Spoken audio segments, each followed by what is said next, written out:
Hello everyone, Ray Pedraza on the McAllen Cable Network, and today we're here to talk to you about historical preservation. I'm joined right now by Terri Meyers. She's with Preservation Central, a consulting firm that was hired by the City of McAllen, and also Xavier Cervantes. He is with neighborhood planning for the City of McAllen. Welcome to the both of you. Thank you. Thank you. We should let everyone out there know that the city recently hired a consulting firm for a second historical preservation survey. Is that correct? Yes. All right, and there is a survey area that is now being considered for establishment as a historical district. Okay, Yes. Fill us in. Well, Javier, you want to give the boundaries of the survey area? The area was from Pecan to the north to Business 83 to the south, and from Bicentennial to the west to 6th Street to the east. Okay, we know that there was an area, a historical area, established some time back. Does that include that area, or is this an addition? The first survey was from Hackberry to the north to Houston Avenue to the south, and then from 10th Street to the east, and Bicentennial to the west. So this new survey covers the area north of that and east of that. Okay, very good. Ms. Meyers, if you could tell us basically what your objective was when you were contracted by the city to do this survey. Well, what we do in a survey is we go block by block, street by street, and document every building, structure, object, and site in the area, regardless of whether it's historic or not. And we complete a documentation packet that identifies the address, what year it was built, most likely, the materials, the style, the condition, and that sort of thing. Then we photograph each resource, and we then build maps and see what the patterns are and see where potential historic districts might be and where potential landmarks might be.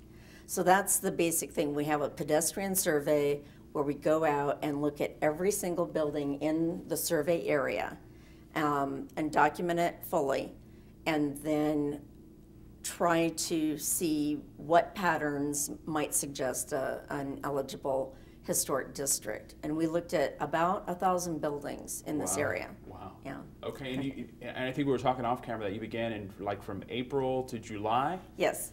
Wow. And generally speaking, what structures were there, or what kind of landmarks were there that you think the citizens of McAllen should be concerned about saving? Well, a lot of the area is residential, and they were built starting in the early 1920s through the early post-war period. This area was just chock full of residences, of bungalows, Tudor revival houses, and then after World War II, the ranch-style house came in, and this was, fully residential. Then areas started becoming commercial, especially along 10th Street. And where there once had been all houses along 10th Street, it started going commercial.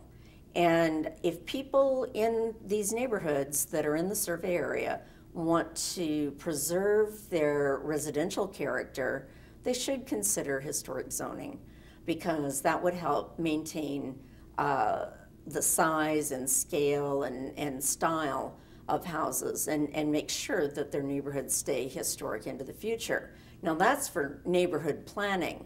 There are many landmarks in our survey area that should be recognized, and several are old farmhouses that predate the subdivisions that were built in the 19-teens, and then later their farms were subdivided for multiple housing starts. There are those in there. There's Lamar School is in the area. The Presbyterian Church on North 10th Street is a really nice post-war design.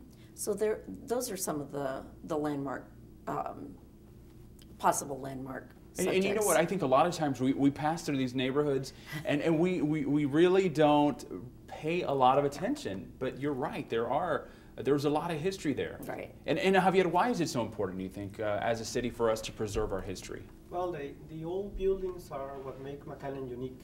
If you go to North McAllen, it looks like anywhere USA, right?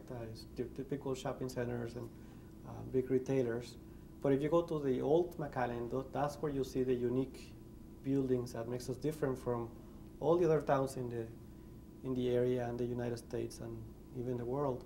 So it's important to preserve these buildings because it's our history, our heritage is what makes the area unique. All right, and you recently had a meeting with McAllen residents about, you know, if your property is within this survey area, there's some information that you need to know. What information do they need to know? Well, we had the meeting and we presented the survey results. We presented the contributing and non-contributing resources in the survey area, and then we showed where we had some recommended historic districts. Now it's up to the owners in those neighborhoods to petition the city to form historic districts because we don't want to force this on anybody. But if the owners in the neighborhood really want to preserve their neighborhood, then it's to their advantage to petition the city to form a historic district because the city has the power to protect all of that, you know, through zoning, right? But the initiation has to come from them, the initiative. Okay. And what would be some of the pros and cons of having the survey area established as a historical district? What are some of the pros? What are some of the cons? Well, the pros is that the neighborhood gets preserved, right? You don't have to worry about your neighbor tearing down his or her house to build a two-story modern house next to your old house, right? That's the advantage. The disadvantage is if you want to make a little addition, then you're going to have restrictions on what you can and cannot do because there's a board that will review your application. And as long as the addition is in the back or in the side or inside, it's no problem. But if they want to make an addition to the front or make a major change to the front of the building, then the board will have and you know, we have seen some of that. We've seen people buying the older homes and really fixing them up, doing the stucco on the outside, doing new roofs, taller roofs. Would that be allowed if say somebody wanted to invest in an older home? If it's a big change from the original construction, yes, you're taking away the historic resource because you're modernizing the house, right? You might as well demolish it.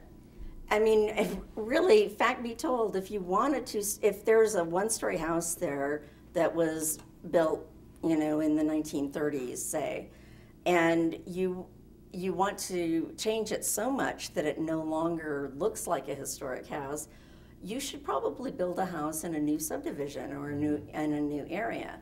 I'm not suggesting that anyone demolish their house, but I think there's a lot of value in the historic house. First of all, the materials that went into the historic house, the wood, you can't get wood like that anymore. It's probably a lot stronger, right? It's a lot stronger. The windows, people, the first thing they want to do is replace their windows. What they really need to do is rehabilitate their windows, not replace them, because the wood in those windows is going to last another 100 years.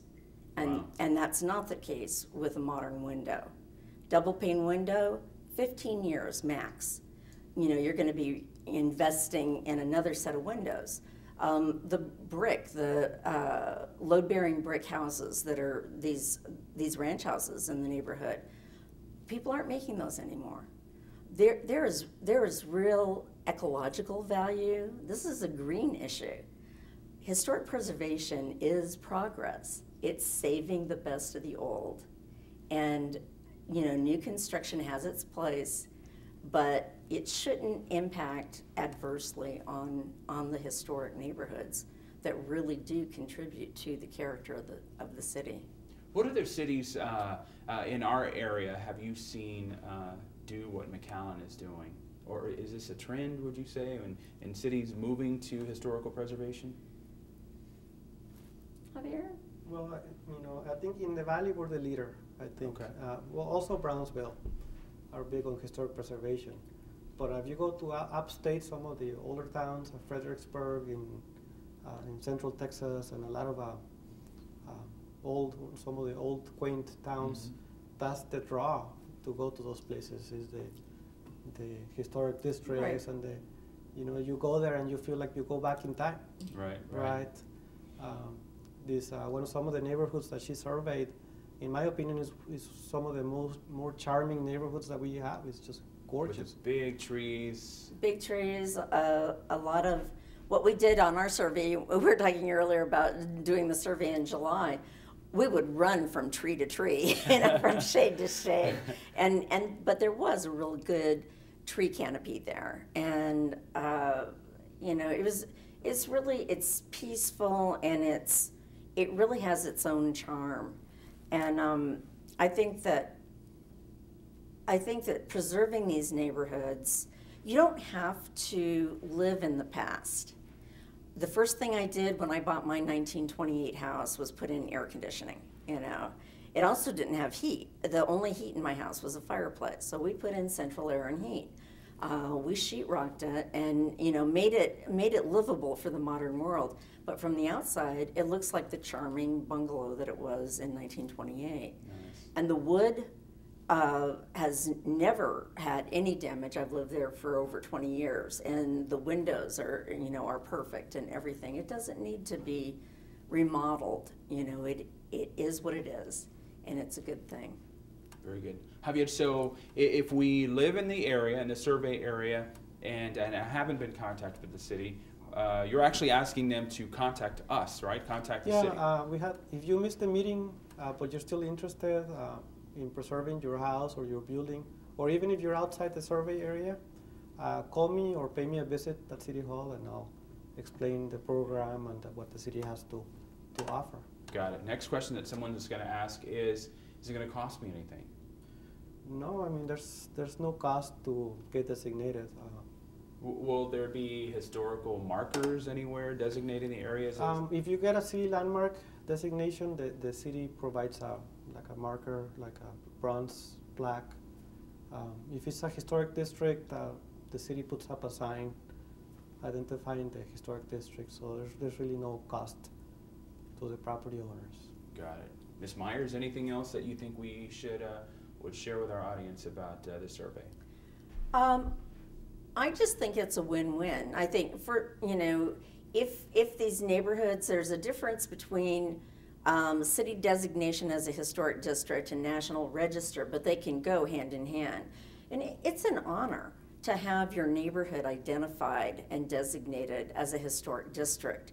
And I think it makes people more aware and more respectful of their neighborhood, and see it as something more than just a place to hang your hat.